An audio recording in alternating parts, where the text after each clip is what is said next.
엄마가 오지 말랬으니까 우리 진짜 안 올 겁니다. 우리도 엄마 때문에 간병인이니 뭐니 애쓰는 거 안 보이냐고요. 엄마가 오늘 말한 거 책임지시고 앞으로 우리 탓하지 마세요. 엄마더러 죽으라고 아예 기도를 하지 그러니 너희 같은 것들 필요 없다. 예, 그럼 나중에 다 죽을 때 되면 연락하세요. 임종 때나 얼굴 보게요. 여러분, 어쩌다가 아들과 엄마 사이에 이런 대화가 오가는 걸까요? 아들 셋과 절연을 하고 지내는 70세 김복자 어머니의 사연. 지금 시작합니다.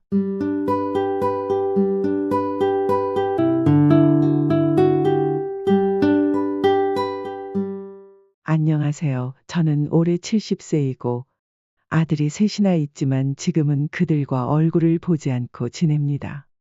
만약 딸이 하나라도 있었다면 이렇게 살지는 않았을까요? 아들 셋 모두 다들 자기 아내 눈치 보느라 엄마인 저는 뒷전이었죠. 한때는 자식들 때문에 우울증 약까지 먹을 정도로 힘들었어요. 지금은 많이 나아졌지만 완전히 괜찮다고 말할 수는 없습니다. 그러나 확실히 말씀드릴 수 있는 건 이제는 자식들에게 의존하지 않고 온전히 제 삶을 살고 있다는 겁니다. 저처럼 노후를 걱정하시는 분들에게는 제 충격적인 이야기를 들으시면 뭔가 느끼는 바가 있을 거라 생각합니다. 지금은 먹고 살 만해졌지만 제 인생은 참 고단했어요. 흔히 말하는 청산과부, 저였죠. 어린 자식들 셋이나 달고 재우는 생각도 못했어요. 남편을 암으로 먼저 보낸 게 벌써 20년이 넘었네요. 40대 초반에 남편을 보내고 큰아이가 중학교 2학년이었죠. 밑으로 2살, 3살 터울의 아이들이 둘이나 더 있었고요. 한창 아빠가 필요할 때 혼자 아이 셋을 키우느라 매일 전쟁 같은 시간을 보냈던 기억이 납니다. 남편과 함께 운영하던 식당은 이제 온전히 제 몫이 되었고 치열하게 살아왔어요. 아이들이 사춘기를 겪을 때는 정말 매일매일 힘들었죠. 하지만 세월이 흐르면서 아이들도 자기 길을 찾아 나가더군요. 큰아이는 공부를 잘해서 좋은 대학을 나와 지금은 대기업에 다니고 둘째 아들은 저처럼 요식업에 종사하고 있어요. 막내도 탄탄한 회사에 다니고 있죠. 아이들을 일찍 자리 잡게 하려고 30 넘기기 전에 차례대로 결혼까지 시켰어요. 그걸 보니 제 할 일은 다 한 것 같았습니다. 아들이 셋이라 바람 잘 날 없었지만 다들 제 몫을 하며 사는 걸 보는 것만으로도 기뻤어요. 효도는 바라지도 않았습니다. 다들 멀리 살다 보니 명절이나 1년에 몇 번 얼굴만 보면 좋겠다고 생각했죠. 그런데 결혼하고 나니 아이들이 결혼 전과는 완전히 달라졌습니다. 명절이 되어도 경쟁하듯이 먼저 처가에 가려고 하더군요. 우리 집은 제사도 없고 명절에 가족들 모여 밥 한 끼 먹는 게 다인데 큰아들은 아이들 낳고 나서 아예 혼자 내려오더군요. 왜 혼자만 왔어? 집사람이 나 혼자 내려가래요. 애들 데리고 왔다 갔다 하는 게 힘들다네요. 라며 애들 클 때까지만 혼자 오겠다고 했습니다. 거참. 명절에 한 번 얼굴 보는 건데 그게 힘드다디? 엄마가 좀 이해해 주세요. 제가 동생들한테 잘 얘기해서 다음번에는 다 같이 오게 할게요. 저는 단 한 번도 며느리들에게 음식을 차리거나 뒷정리를 시킨 적도 없었습니다. 오히려 그런 일은 아들들에게 시켰죠. 물론 며느리들이 시댁에서 손 하나 까딱 안 하고 있는 것도 불편한 일이긴 했어요. 둘째와 셋째는 오긴 했지만 큰아들이 그렇게 하니 자기들도 똑같이 하고 싶어 눈치를 보는 게 보였습니다. 그날 이후로 명절에 다 같이 모이는 일은 없고 순번을 정해 돌아가면서 내려오더군요. 나이가 들어도 눈치는 여전한 저입니다. 다 알면서도 모르는 척했지만 참 서운했던 것이 사실이었죠. 아이들이 각자의 삶을 꾸리느라 바쁜 건 엄마인 저도 이해합니다. 하지만 어버이날에 찾아오는 것도 바라지 않고 그냥 전화 한 통만 바란 건데 그것마저 하지 않으니 서운하기보다는 괘씸한 마음이 들더군요. 엄마인 저를 귀찮아하는 걸 알았지만 그래도 늘 아이들이 잘 살기만을 바랐습니다. 그러나 큰 사건을 겪고 나서 그 생각은 바뀌었습니다. 저는 고된 인생을 살았지만 건강만큼은 자신 있었습니다. 여자치고는 이 나이에 키도 큰 편이고 자세도 좋았어요. 60대 초반까지는 아주 건강했죠. 무릎도 좋았고 갱년기에도 큰 문제 없이 지나갔어요. 그래서 저는 제가 건강하다고 착각하고 있었습니다. 누구나 병에 걸릴 거라 생각하지 않잖아요. 그런데 병은 예고 없이 찾아오더군요. 어느 날부터 이상하게 몸이 무겁고 아침에 일어나는 게 힘들어졌습니다. 나이 들어서 피곤한 줄로만 알고 시간을 보냈죠. 피곤함이 지속되는 것도 문제였지만 가게 일을 쉴 수 없어서 병원 갈 시간 내는 것도 힘들었습니다. 계속 미루다가 큰일이구나 싶었던 건 갑자기 목에 있는 임파선이 크게 부어오른 걸 발견했을 때였습니다.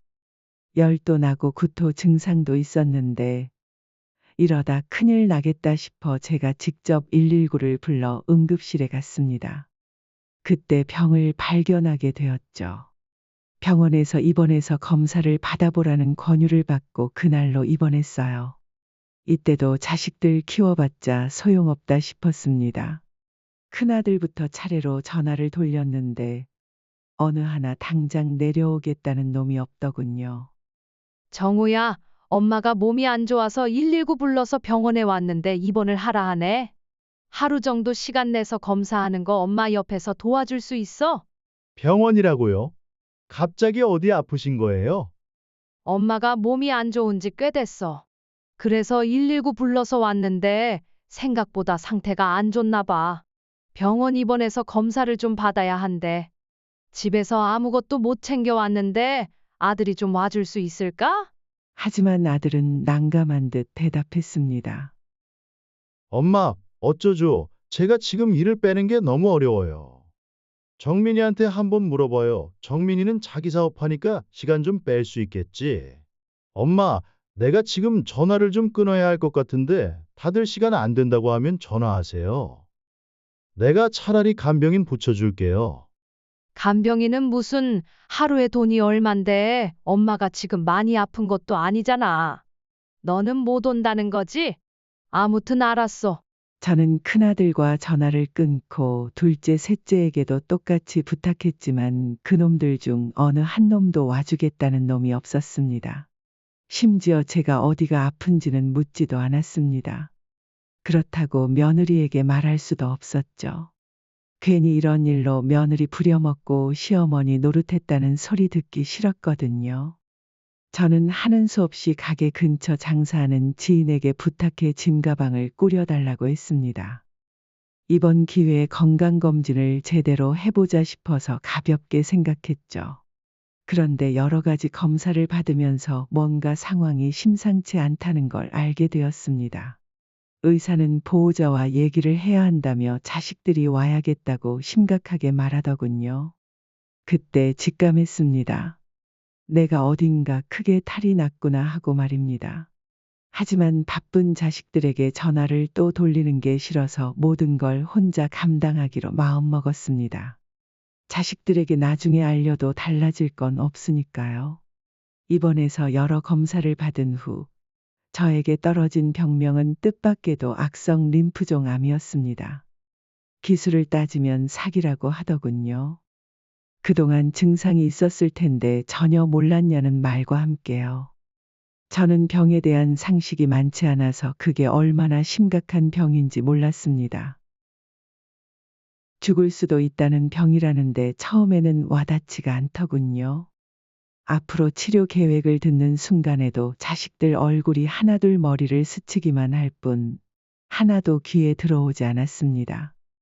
저는 죽는 게 무섭지 않다고 생각했었는데 그 말이 참 무섭더군요. 한편으로는 지나온 세월이 너무 억울하다 싶었습니다.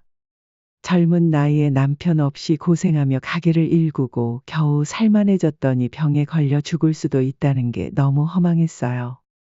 얼빠진 채 며칠을 보내다가 이래서는 안 되겠다 싶었습니다. 일단 내가 살아야 자식들도 있고 앞날을 생각할 수 있는 거니까 해볼 수 있는 데까지 해봐야겠다고 생각했어요. 의사는 림프종 같은 혈액암은 말기라도 요즘 약이 좋아 적극적으로 치료해 볼 만하다길래 그 말을 믿어보기로 했습니다. 진단을 받고 항암 계획을 세운 후 일단 퇴원하기로 했는데 자식들에게는 알려야겠다고 생각했습니다. 그래서 지난번과 마찬가지로 자식들에게 전화를 돌렸어요. 아들, 이번 주말에는 모두 엄마 집으로 모이도록 해. 동생들한테도 너가 일러주렴. 왜 전화로 하면 되지? 엄마 급한 일 아니면 그냥 지금 말해봐요. 야, 이놈아, 엄마가 그럴 일이면 내려오라고 하겠니? 어쩜 한 번을 엄마 말대로 하는 적이 없어. 아유, 알았어요. 알았어. 엄마 근데 어디가 많이 안 좋은 거예요? 생전 그런 적 없더니만 오늘따라 왜 이리 날카로워요? 아, 일단 알겠어요. 제가 애들 연락해서 무조건 모이라고 할게요. 한 번 모이라는 게 이렇게나 어려운 일이었습니다. 어쨌든 아들들이 어렵게 모인 만큼 저는 담담하게 병에 대해 털어놓았습니다. 너희들 잘 들어. 오늘 모이라고 한 거 짐작하겠지만 좋은 일은 아니다. 엄마가 암이란다. 악성 림프종이야. 그것도 사기 단계이고 지금 당장 치료 안 하면 많이 안 좋대. 너희들 도움이 필요할 것 같아서 보자고 한 거야. 저는 호들갑스럽게 제 병을 알리고 싶지 않았고 담담하게 아이들과 앞으로의 치료 계획이나 일정을 공유할 생각이었습니다. 하지만 아들들은 제가 암이라는 말을 듣자마자 흥분 상태로 돌변했습니다. 아마 아이들은 엄마가 큰 병에 걸릴 거라곤 생각도 못했을 겁니다. 오만 가지 생각이 들었겠죠. 그럼 치료는 언제부터 해요? 엄마 보험은 든든히 들어놨죠? 안 그러면 집안 거덜나는 거 시간 문제예요. 보장되는 진단비가 얼마나 나오는지 알아봐야겠네요. 이런 건 빨리 시작해야 한다더라고요. 너희는 엄마 걱정은 안 되고 보험만 궁금한 거냐? 엄마, 당연히 엄마 걱정되니까 하는 소리죠. 병원은 언제 가요?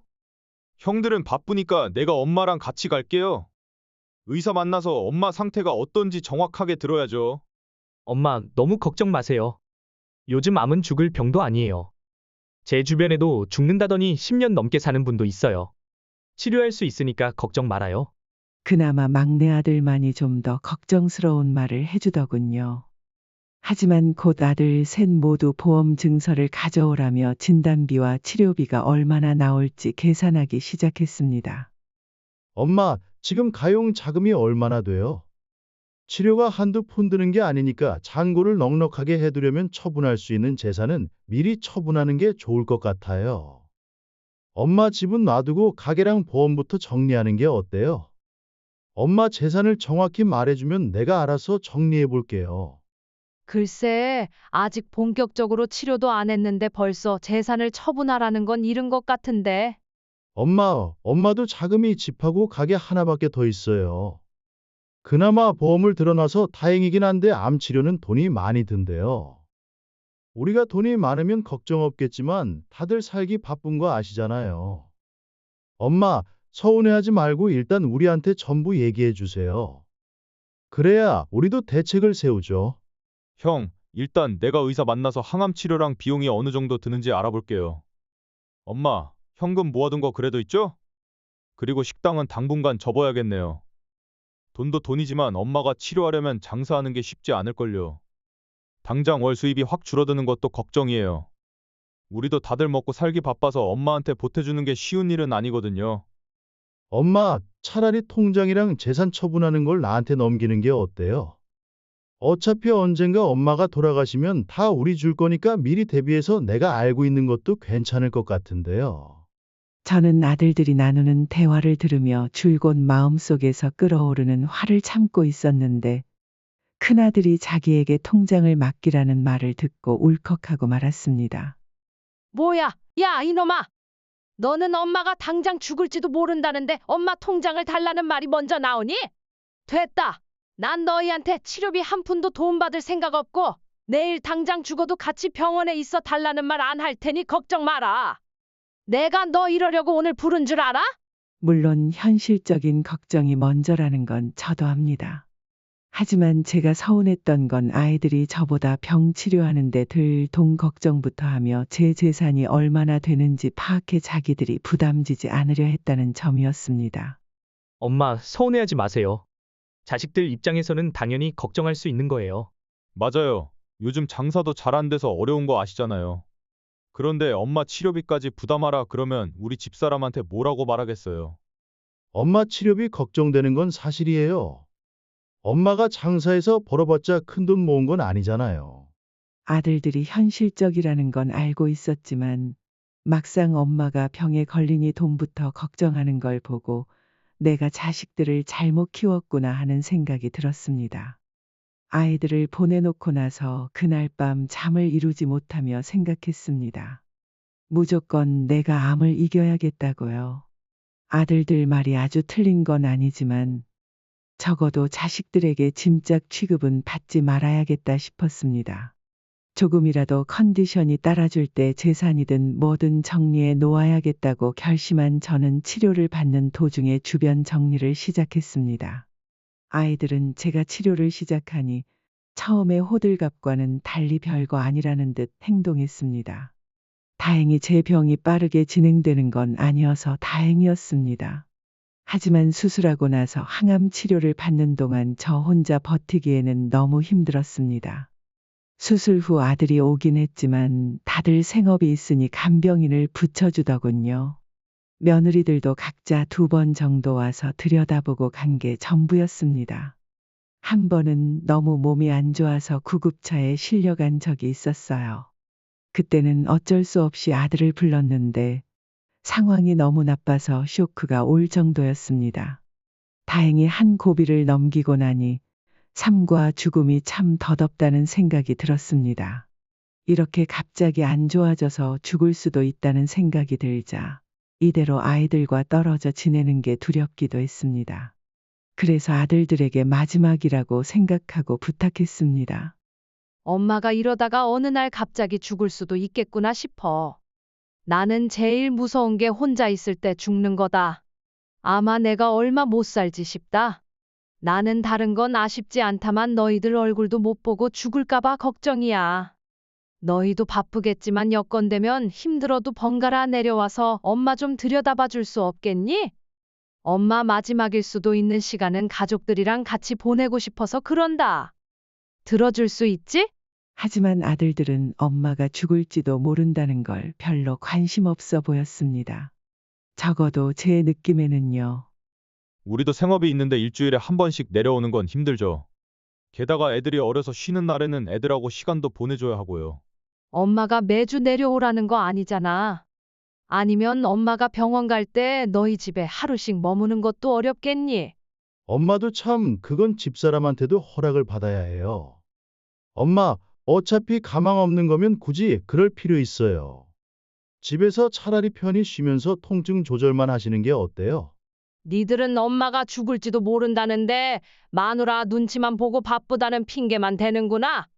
보험금이랑 재산에는 관심 많으면서 죽을지도 모른다는데 고작 이렇게밖에 못해. 엄마 정말 서운하다. 그럼 그냥 형이 형수랑 상의해서 엄마랑 당분간 지내는 게 어때? 뭐, 우리 집사람이 그거 허락할 것 같아? 절대 안 돼. 엄마, 설마 아들들 집에서 같이 지내고 싶으신 건 아니죠? 저는 기가 차서 할 말을 잃었습니다. 그래, 내가 설마 니들 집에 살겠다고 하겠니? 됐다. 못 들은 걸로 하고 다들 돌아가. 니들 보면 꼭 엄마가 죽기를 바라는 것 같다. 엄마, 이렇게 감정적으로 나올 문제가 아니죠. 솔직히 엄마 아픈 건 엄마 문제지. 엄마 때문에 우리가 일상생활을 안 할 수는 없잖아요. 번갈아 가면서 한 달에 한 번 내려오는 게 일상생활을 못하는 거야? 엄마는 우리 얼굴 보자고 이러시는 거지만 우리는 직장 다니는 것도 힘들고 마누라 눈치도 봐야 하니까 엄마 생각만 할 수는 없어요. 아무튼 우리도 시간 내서 상의해 볼 테니까 당장 죽는 것도 아니면서 엄살 그만 부리세요. 엄살? 너 지금 엄마한테 엄살이라고 했어? 아픈 엄마한테 그러는 거 아니다. 이럴 거면 아예 오지 마. 너희들 다 올 거 없으니까 가라. 나는 다 포기할 테니까 그런 줄 알아. 큰아들의 말에 너무 서운한 나머지 아예 오지 말라고 하고 나가라 했습니다. 성질 급한 큰아들은 아픈 저에게 좋아요. 엄마가 오지 말랬으니까 우리 진짜 안 와요. 우리도 엄마 때문에 간병인이니 뭐니 애쓰는 거 안 보이냐고요. 엄마가 말한 거니까 앞으로 우리 탓하지 마세요. 나중에 다 죽을 때 되면 연락하세요. 임종 때나 얼굴 보자고요. 엄마더러 죽으라고 아예 기도를 하지 그러니? 큰아들이 화를 내자 두 아들은 말리는 듯 하다가 결국 다 같이 나가버렸습니다. 자식 키워봐야 소용없다는 말 딱 이럴 때 쓰는 말 아니겠습니까? 그때 깨달았습니다. 내가 애들한테 주려고 아등바등 모아봐야 쓸데없다는 것을요. 그날 이후로 자식들에게 아예 연락하지 않고 치료에만 집중했습니다. 이놈들은 정말 제가 죽을 때나 올 생각인지 연락을 먼저 하는 법이 없었습니다. 누가 이기나 보자는 마음으로 투병 생활을 이어갔습니다. 다행히 주변에 30년 넘게 알고 지내는 친구들과 지인들이 많이 챙겨주고 도와줬습니다. 그리고 정말 기적 같은 일이 일어났습니다. 저의 노력과 기도 덕분에 암 판정받고 수술부터 항암, 그리고 회복하는 2년이 흐른 후 완치 판정을 받게 되었습니다. 암은 완치라는 말이 없지만 당장은 몸의 암세포가 사라졌다는 말이 저에게는 완치나 다름없는 말로 느껴졌습니다. 동네 친구들이며 가게 주변 상가 지인들이 얼마나 자기 일처럼 기뻐해 줬는지 모릅니다. 그 시간 동안 제 자식들은 어떻게 지냈는지 궁금하신가요? 제가 아픈 와중에 첫째 아들은 제주도 한 달 살기도 하고 해외여행도 다니며 잘 살았더군요. 그래도 둘째와 셋째는 제가 살았는지 죽었는지 가끔 문자나 전화는 했습니다만 그 중에서 성질 제일 우악스러운 큰아들은 생전 한 번도 연락이 없었습니다. 막상 죽을 고비를 넘기고 보니까 자식들에 대한 분노가 커져갔습니다. 남은 인생이 1년이 될지 10년이 될지는 몰라도 내 인생을 제대로 살려면 자식들과의 문제를 정리해야겠다고 생각했습니다. 그래서 저는 마지막으로 자식들과 자리를 마련해 보기로 했습니다. 자식들에게는 살짝 거짓말을 했습니다. 제가 죽을 때가 되면 보자고 했던 놈들이니 죽는 소리를 해야 올 것 같았죠.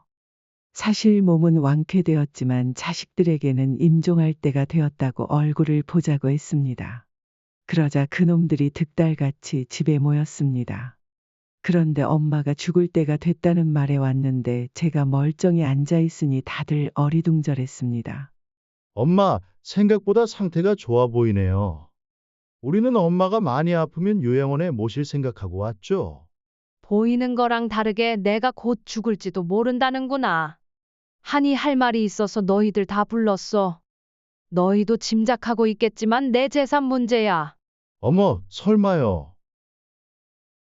혹시 우리 몰래 빚 저질러 놓은 건 없으신 거죠? 재산보다 빚이 많으면 안 물려받고 싶은데 엄마 가게나 집 처분해봐야 큰돈 되겠어요. 엄마가 죽는다는데도 퉁명스러운 말투로 말을 하길래 저는 그동안 모은 재산에 대해 털어놓았습니다. 엄마가 집이랑 가게만 있는 줄 알았어? 엄마가 너희들 잘 살게 하려고 얼마나 악착같이 힘들게 살았는지 정말 모르는구나. 그래, 큰애 말대로 이 집이나 가게 권리금 받고 처분해봐야 무슨 큰돈 되겠니?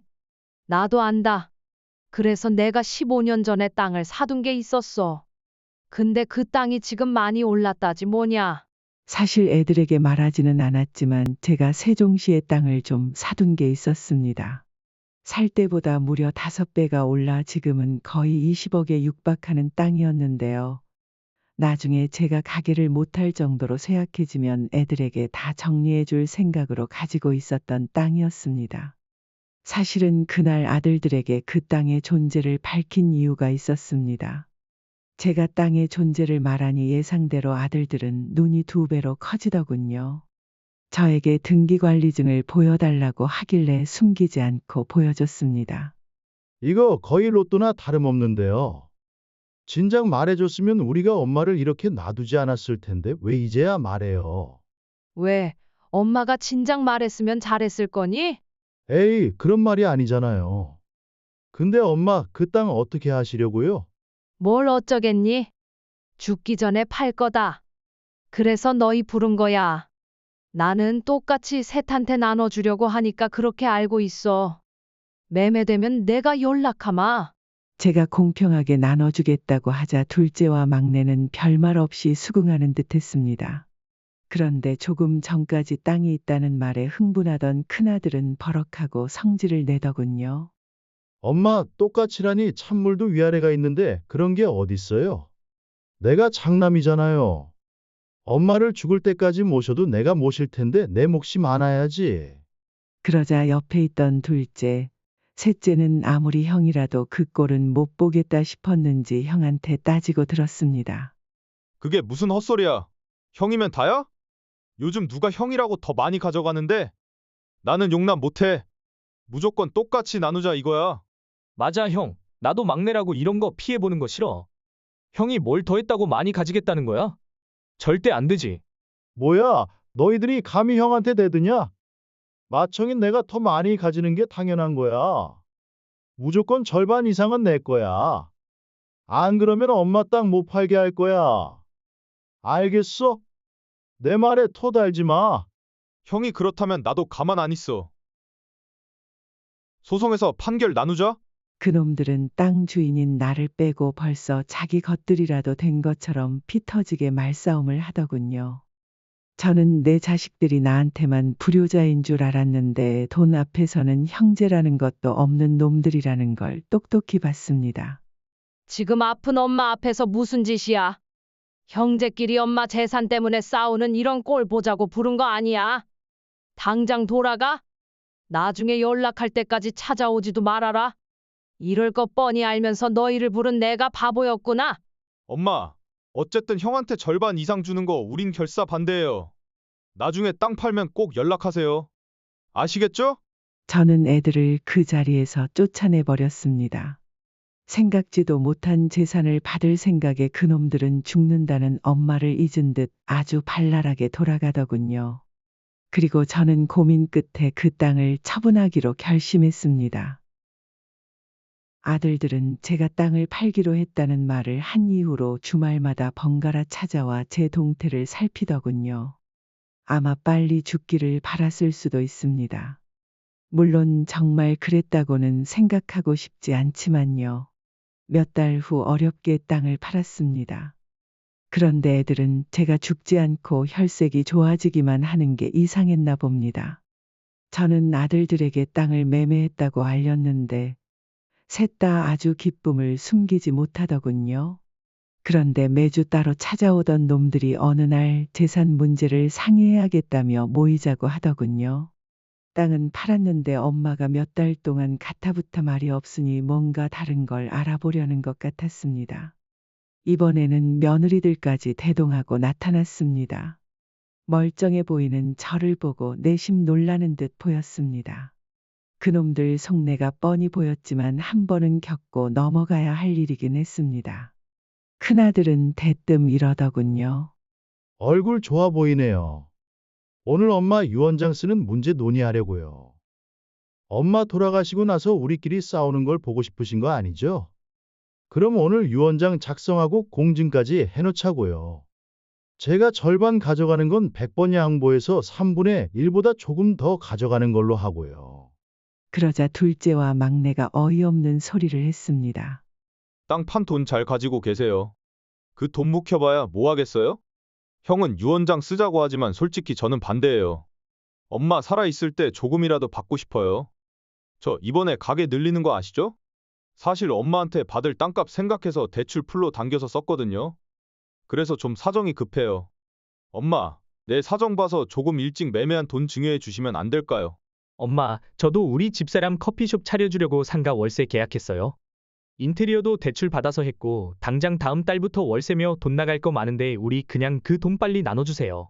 땅 판 돈이 당연히 자기들에게 돌아갈 거라고 착각을 단단히 하고 있더군요. 이미 큰 돈 가져다 쓰고 일을 저질러 버렸다는 말을 듣자 아무리 자식이라지만 참 너무하다는 생각이 들었습니다.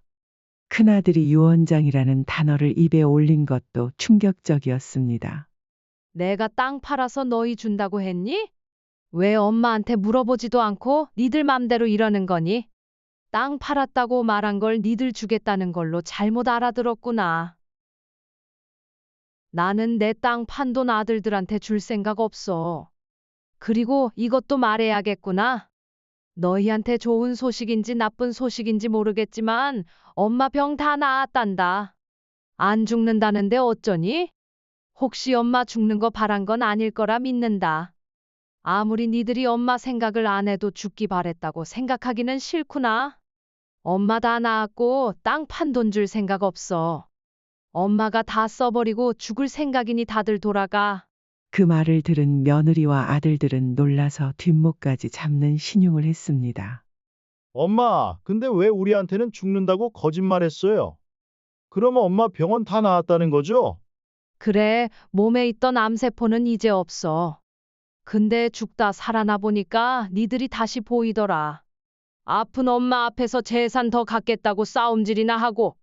지금도 그래? 엄마가 죽지도 않았는데 뭐 유언장을 미리 쓰고 공증을 받아? 차라리 속내를 다 알아보는 게 속이 시원하다.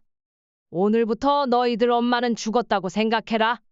나는 앞으로 자식들이 없다고 생각하고 살 거야. 엄마, 그게 무슨 말이에요? 자식들이 엄마가 죽기를 바라겠어요? 현실적인 문제를 생각 안 할 수 없으니까 그런 거죠. 근데 엄마, 아까도 말했지만 제가 저질러 놓은 게 좀 많아요. 당장 대출이자 내는 것도 너무 힘든데 땅 판 돈 일부라도 주시면 안 돼요? 제 몫은 정당하게 받아가고 싶어요. 내 몫이 어디 있다고 그런 말을 하니? 그 땅 살 때 너희가 돈 보탠 거 있어?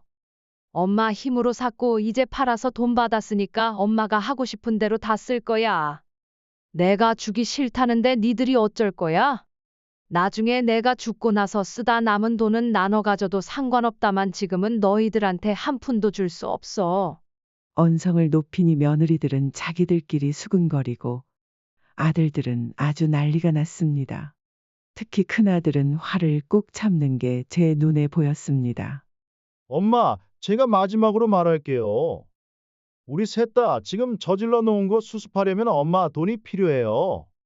그러니까 우리 못 정당하게 나눠주세요. 안 그러면 우리 얼굴 다시는 보고 살 생각하지 마세요. 손주도 마찬가지인 거 아시죠? 엄마, 정말 그러고 싶어요? 아들은 마지막 카드로 절연 카드를 내밀더군요. 저는 주저하지 않고 덥석 물었습니다. 돈 주인이 주기 싫다면 자식들도 어쩔 수 없는 거야. 너희가 강도야? 나한테 돈 맡겨 놓은 거 아니잖아. 나는 준다는 말도 안 했는데 나보고 해결하라니 무슨 경우 없는 짓이냐? 내 말대로 그냥 얼굴 안 보고 살고 싶구나. 어차피 그동안 그러고 살았잖아. 이제 와서 못할 것도 없지. 나는 오늘부터 자식들 없다고 생각할 거다. 그러니까 너희들도 엄마 죽었다고 생각해라. 다시는 안 와도 아무 말 안 할 테니 걱정 마. 나는 시설 좋은 실버타운에 보증금 넣고 다 써버리고 죽으련다. 저는 마지막으로 고래고래 소리를 지르고 그놈들을 전부 쫓아냈습니다. 이제 제가 왜 자식들하고 절연하고 살게 됐는지 아시겠죠? 혹시 저의 마음이 이해가 가시는지 모르겠네요.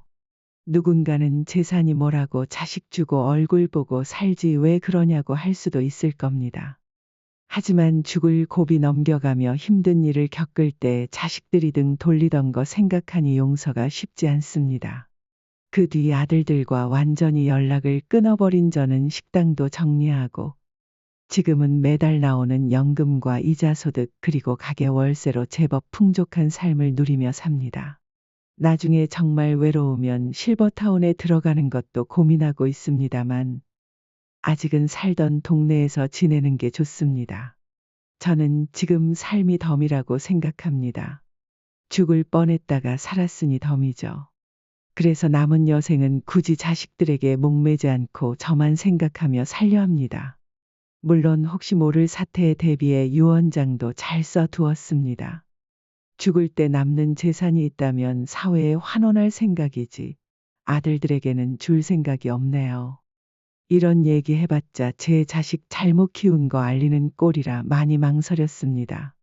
하지만 더 나이가 들면 떠올리기도 어려울 것 같고 저 같은 갈등을 겪는 사람도 있다는 걸 알려드리고 싶은 마음에 용기를 내봤는데 제 사연 어떠셨나요? 저에게 자식을 왜 그렇게 키웠냐? 혹시 저도 문제 있는 사람 아니냐는 말은 하지 말아주세요. 대신 관심 있게 들어주신 분이 단 몇 분이라도 계신다면 저는 그걸로 만족합니다. 내 나이 또래 구독자분들께 꼭 하고 싶은 말이 있다면 너무 자식을 전부라 생각하지 말고 살라는 겁니다. 그래야 자식들도 부모를 우습게 안 본다는 걸 저는 이 난리를 겪고서야 알았네요. 모쪼록 다른 분들 가정에 늘 사랑이 가득하시길 바랍니다. 구독자분들 늘 건강하시길 기원하며 사연은 여기서 마칠까 합니다. 감사합니다.